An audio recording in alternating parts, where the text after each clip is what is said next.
আকাশ, তুমি আমার জীবনের সব। আমাদের জীবনের সুন্দর মুহূর্তগুলোকে তুমি ভুলে যেতে পারো না। আমি তোমাকে সব মনে করিয়েই ছাড়বো।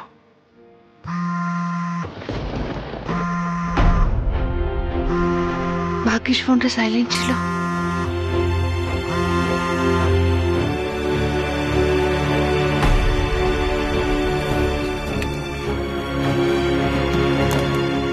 ও, তোমরা এসে গেছো? এসো, ভেতরে এসো। এসো। ভাইয়া কোথায় আলো? তোমাদের ভাইয়া ঘুমোচ্ছে। তুমি এত দূরে কেন নিয়ে এসছো ভাইয়াকে? এত দূরে কোথায়? কলকাতার মধ্যেই তো, দমদম। দমদম কোথায় আলো? দমদম ছাড়িয়ে তো অনেকটা ভেতরে আসতে হলো। এই জায়গাটা দমদমের মধ্যেই পড়ে পালি দিদি। এটা একটা পাড়া মতো জায়গা তো, লোকজন খুব একটা বুঝতে পারবে না কিছু। কিন্তু এই বাড়িটা কার? ভাড়া? না না, আমার এক বান্ধবীর। আমি আর ছায়া যখন বিদেশে পড়াশোনা করতাম তখন আলাপ হয়েছিল। আমরা তো দেশে ফিরে আসি, কিন্তু সেই বান্ধবী এখনো এখনো ওখানেই আছে। ওর মা বাবাও ওখানেই রয়েছে। ওর এই বাড়িটা এখানে খালি পড়েছিল, তাই আমাদেরকে এখানে থাকতে দিয়েছে। যাই হোক আলো, আমাদেরকে তুমি কেন এখানে ডেকেছো সেটা বলো। আসলে বাড়িতে মাঝরাতে কাউকে কিছু না বলে বেরিয়ে এসেছি। জানাজানি হয়ে গেলে বিপদ কিন্তু আরো বাড়বে। না না, তোমাদের বেশি দেরি করতে হবে না, তোমরা তাড়াতাড়ি চলে যাও।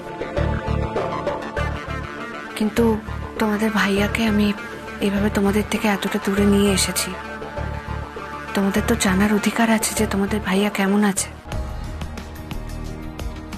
চলো গিয়ে দেখবে আকাশ কেমন আছে, চলো।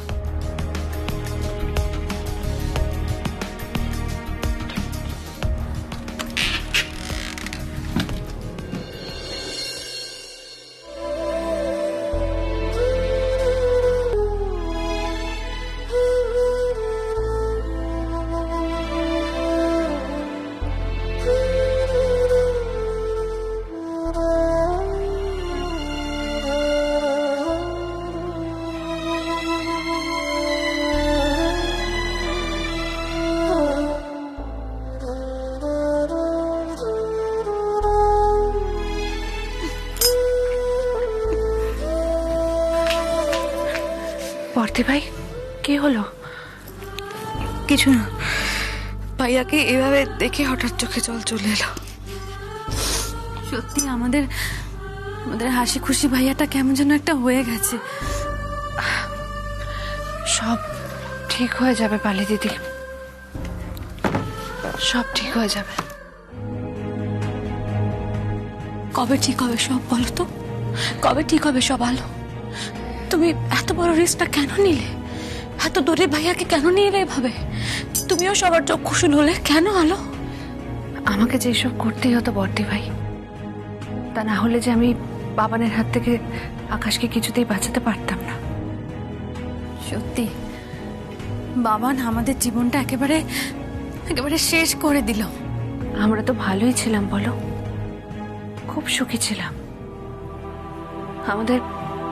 আমরা আমাদের বাড়িও হারিয়ে ফেলেছিলাম, বাড়ি ছাড়া হয়ে গেছিল।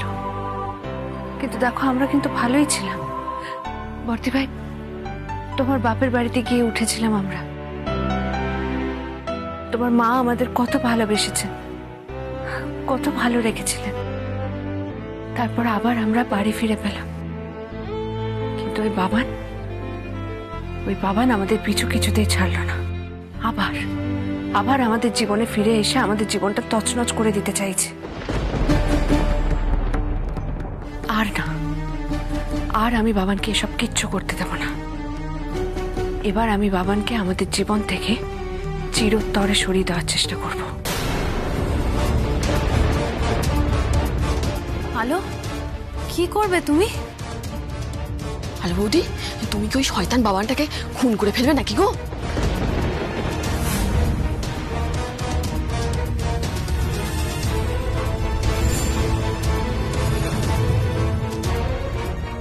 কি বলছো তুমি বাসন্তী? খুন কেন করব? আমি ওসব কিচ্ছু করব না। বরং বাবান চাইলে আমাকে খুন করে দিতে পারে। যেমনও আকাশকে খুন করার চেষ্টা করেছিল। কিন্তু কিন্তু বারবার তো বাবান বেঁচে যাচ্ছে। বাঁচবেই তো। বারবার যেমন মিথ্যের আশ্রয় নিচ্ছে, অনিকেতের ঘাড়ে দোষ চাপিয়ে দিচ্ছে, তার জন্যই ও বেঁচে যাচ্ছে। কিন্তু আর না, আর বাবানকে বাঁচতে দেওয়া যাবে না। এবার ওকে ফাঁসাতেই হবে। কি করবে তুমি আলো? কি আবার করব? বাবানকে ডিরেক্ট অপরাধ করার সুযোগ করে দেব। মানে? বাবানকে দিয়ে আমি হাতে নাতে অপরাধ করাবো। ও আমাদের পরিবারের কারোর ভালো চায় না, আর আমার ভালো তো ও কখনো চায় না। আর সেই সুযোগটাই আমি কাজে লাগাবো। আলো, সেজন্য তুমি এইভাবে রিস্ক নেবে? রিস্ক তো একটা নিতেই হবে বর্তি ভাই। বাবান জানে যে ওর পথের কাটা আমি আর আকাশ, তাই আমাদেরকে সরানোর চেষ্টা করবে ও। আমাদেরকে ও খোঁজার চেষ্টা করবেই। তাহলে তুমি কি করতে চাও? মানে তুমি কি বাবানকে জানাতে চাও যে তোমরা এখানে আছো? দেখো, বাবান এতদিন ধরে আমাদেরকে আঘাত করে এসেছে, কিন্তু আর না। এবার পাল্টা আঘাত আমরা বাবানকে করব, আর সেটা কাল থেকে শুরু করব। কি করবে আলো? খেলা খেলবো, আর এমন খেলা খেলবো যে খেলা শুরু আর শেষ বাবা নিজেই বুঝতে পারবে না। ওর জীবনটা আমি অতিষ্ঠ করে দেব। ও বিরক্ত হয়ে যাবে, আর এমন অতিষ্ঠ হয়ে উঠবে যে আমার ফাঁদে ও পা দিতে বাধ্য হবে। আর তখন ও আমার ডিরেক্ট ক্ষতি করার চেষ্টা করবে, আর সেই সুযোগটা কাজে লাগিয়ে পুলিশের সাহায্য নিয়ে ওকে আমরা হাতে নাতে ধরবো। তখন ও কারোর ঘাড়ে দোষ চাপিয়ে বাঁচতে পারবে না। কাল সকাল থেকেই ওর জীবনটা অভিশাপে ভরে যাবে। তা কি প্ল্যান করছো তুমি আলো? কিভাবে এগোতে চাও? এই কাজটা কিন্তু খুব রিস্ক হয়ে যাবে আলো। রিস্ক তো আমাদের নিতেই হবে বালি দিদি। রিস্ক না নিলে আমরা বাবানকে ফাঁদে ফেলবো কি করে? কি কি করবে গো আলো বৌদি? তুমি কি করবে? বলছি, কাল থেকে আমি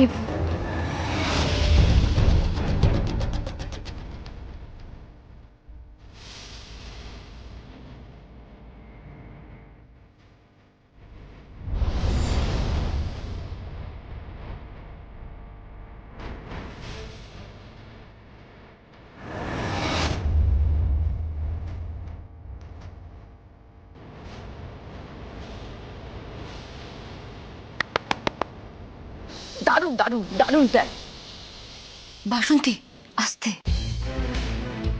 ভাইয়া উঠে পড়তে পারে কিন্তু। আলো আলো, বলছি বাবান বুঝে যাবে না তো যে তুমি এটা করছো? বুঝলে বুঝবে, আমি তো বাবানকে বোঝাতেই চাই। আর ভাইয়া স্মৃতি ফেরানোর জন্য, সেটার জন্য তুমি কি ভাবছো আলো? আকাশের জন্য একটা সোলো প্রোগ্রামের ব্যবস্থা করছি। একবার গিটার হাতে স্টেজে উঠলেই, গিটার বাজিয়ে গান করলেই আকাশের সব মনে পড়ে যাবে। একমাত্র গানই হবে, সুরই হবে আকাশের স্মৃতি ফিরিয়ে আনার জীবন কাটি। কিন্তু বাবান যদি জানতে পারে ভাইয়ার এই মিউজিক্যাল ফাংশনের কথা, তাহলে তো বাবান সেটা বানচাল করার চেষ্টা করবে। ভাইয়া তোমার ক্ষতি করার চেষ্টা করবে। তখন করুক না, আমি তো সেটাই চাই। আকাশের এই প্রোগ্রামটার মাধ্যমে আমি এক ঢিলে দুই পাখি মারব। এক, আমি আকাশের স্মৃতি ফিরিয়ে আনার চেষ্টা করব, আর দুই হলো আমি বাবানের জন্য সব থেকে বড় টোপ দেব। বাবান এই টোপটা গিলবে, তুমি শিওর? হ্যাঁ, আমি শিওর। বাবান এই টোপটা গিলবেই, আর সেদিনই হবে বাবানের সমস্ত নোংরা খেলার শেষ দিন। সবই ঠিক আছে আলো, সব একদম ঠিক আছে, কিন্তু কিন্তু বাবান যদি তোমাদের কোনো ক্ষতি করে দেয়, আমার শুধুমাত্র এই একটাই ভয় হচ্ছে। আমারও। আর কোনো ভয় নেই, বাবান আর কোনো ক্ষতি করতে পারবে না আমাদের। আচ্ছা ঠিক আছে। আর আর ভাইয়া, ভাইয়াকে ম্যানেজ করবে কি করে? মানে ভাইয়া এই ফাংশন করতে, গান গাইতে রাজি হয়েছে? আমি আকাশকে বিএম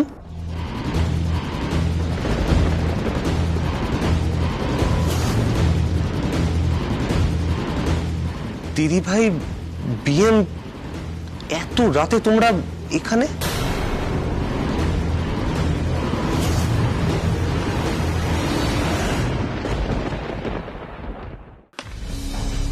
কি হলো, তোমরা চুপ করে আছো কেন? এত রাতে তোমরা এখানে কেন এসেছো? কে ডেকেছে তোমাদের? আমি আমি ডেকেছি। আপনি? তা আপনি কেন ওনাদের এত রাতে এখানে ডেকেছেন? বারে, আপনি তো বলেছিলেন যে আপনার খুব আপনার বাড়ির লোকজনদের সাথে দেখা করতে ইচ্ছা করছে, তাই আমি। তাই? Thank you so much. আপনি খুব ভালো।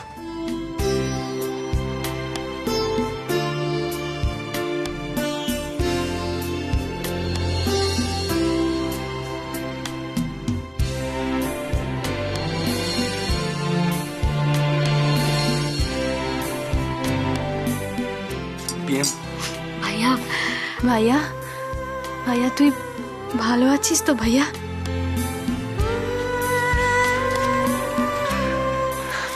ভালো আছি রে, তোদের খুব মিস করছিলাম। তোরা এসেছিস, আমার খুব ভালো লাগছে। কিন্তু শুধু তোরা এলি কেন? মা, কাকিমণি, বাবান ওদেরকে নিয়ে এলি না?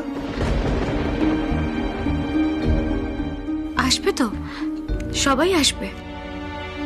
আজকে এত রাত হয়ে গেছে না, সেই জন্য আমরা তিনজন এলাম। পরের দিন সবাই তোমার সঙ্গে দেখা করতে আসবে। আর তাছাড়া ভাইয়া, এটা তো একটা চিকিৎসার জায়গা, তোমার তো চিকিৎসাই করা হচ্ছে এখানে। এখানে তো একসঙ্গে বেশিজন অ্যালাউ করবে না, বলো?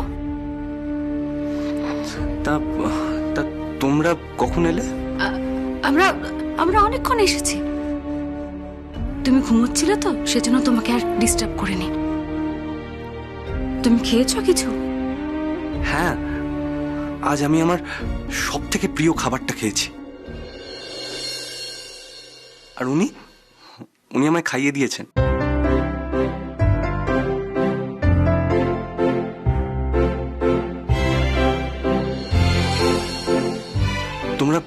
তোমরা জানো, উনি খুব ভালো।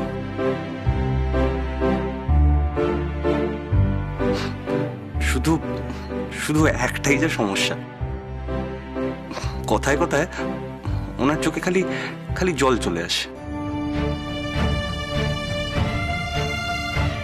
তাই নাকি?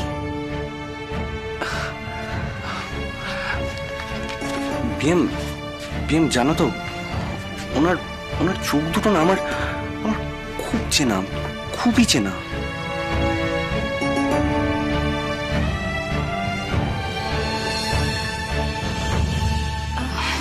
আসলে উনি খুব ভালো মানুষ তো, তোমার সেই জন্য ওনাকে চেনা বলে মনে হয়, ওনাকে তোমার আপনজন বলে মনে হয়। ও হ্যাঁ, তাই হবে হয়তো। বিএম জানো, উনি বলেছেন আমার নাকি একটা গানের ফাংশন হবে, আমাকে আবার নাকি গানও গাইতে হবে। তাই? তা খুব ভালো তো, খুবই ভালো খবর। তুমি গান গাইবে, তুমি তো খুব ভালো গান গাও। ধুর, আমি তো ঠিক করে প্র্যাকটিসও করে উঠতে পারছি না। ভাইয়া, একটু মন দিয়ে প্র্যাকটিস কর, দেখবি হয়ে যাবে। না রে, আমার মনটা না কেমন একটা অস্থির হয়ে আছে, চঞ্চল হয়ে আছে। সে তো হবেই, ঠিক করে না ঘুমোলে তো মনটা এরকম করবে। যাও, এবার গিয়ে ঘুমিয়ে পড়ো। আচ্ছা ঠিক আছে, গুড নাইট। তোমরা সাবধানে ফিরবে কিন্তু।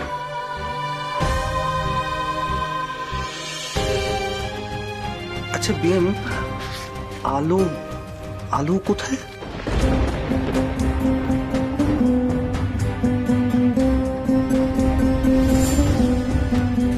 আলো? হ্যাঁ, ওই ওই মেয়েটা যে যে সেদিন হাসপাতালে আমার সুপের বাটিটা ফেলে দিল।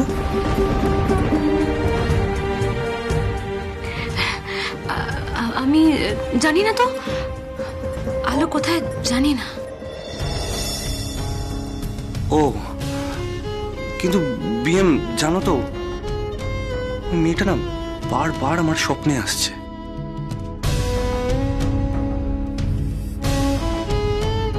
কিন্তু কেন কে জানে, বারবার কেন?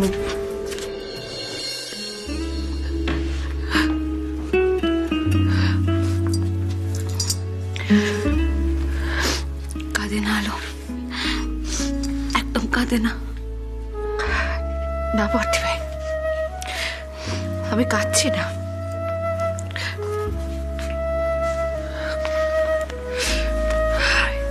এই চোখের জল আমার আমার শক্তি, আর এই শক্তিকে কাজে লাগিয়েই আমি বাবানকে ধ্বংস করব, ওকে শাস্তি দেব, আর তারপর আমরা সবাই একসাথে সুখে শান্তিতে থাকবো।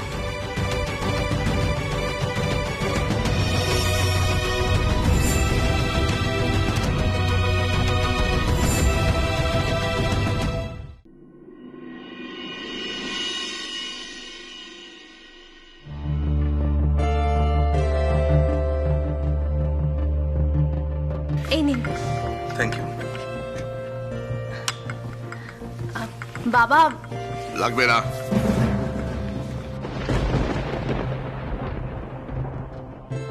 অফিসার, আমি সত্যি খুব অবাক হয়ে যাচ্ছি। কাল থেকে গোটা একটা দিন পার হয়ে গেল, অথচ আপনারা আলো আকাশকে খুঁজে বার করতে পারলেন না। এমনকি ওদের একটা খোঁজ জোগাড় করতে পারলেন না। আকাশের জন্য কাঁদতে কাঁদতে দিদি ভাই একেবারে অসুস্থ হয়ে পড়েছে, বিছানা নিয়ে নিয়েছে। চোখের সামনে থেকে অসুস্থ ছেলেটাকে নিয়ে মেয়েটা উধাও হয়ে গেল, এখন পর্যন্ত একটা খবর পাওয়া যাচ্ছে না। এই কথা জানার পরেও কোনো মা সুস্থ থাকতে পারে? আপনি বলুন তো। ম্যাডাম, আমরা কিন্তু আপ্রাণ চেষ্টা করছি। কলকাতা এবং তার আশেপাশে যে সমস্ত থানা আছে, আমরা সব জায়গায় আলো এবং আকাশের ছবি পাঠিয়ে দিয়েছি। ওদের খোঁজ পেলেই আপনাদের জানানো হবে। আমরা আর ওয়েট করতে পারছি না অফিসার, আপনি তাড়াতাড়ি প্লিজ খুঁজে বার করুন, প্লিজ। ওই ছোটদা ভাই আর ছোট বৌদি ভাইকে প্লিজ খুঁজে বার করুন, অন্তত ছোটদা ভাইকে তাড়াতাড়ি খুঁজে বার করাটা খুব দরকার।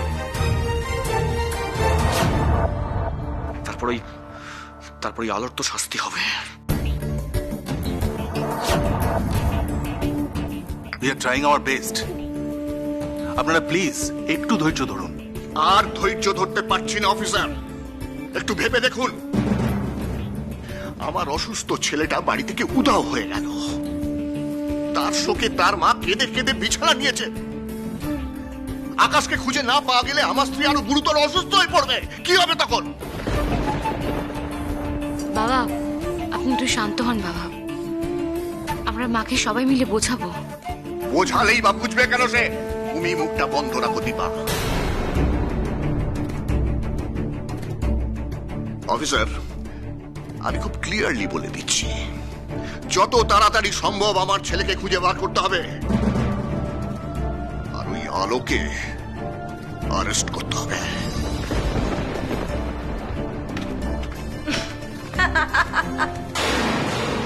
কি বলছে? আলোকে অ্যারেস্ট করা হবে? স্বামী স্ত্রীর সাথে আছে, এই দোষে স্ত্রীকে অ্যারেস্ট করা হবে? কই, এরম আইন তো আমার জানা নেই, মানে এরম আইনের কথা তো আমি শুনিনি।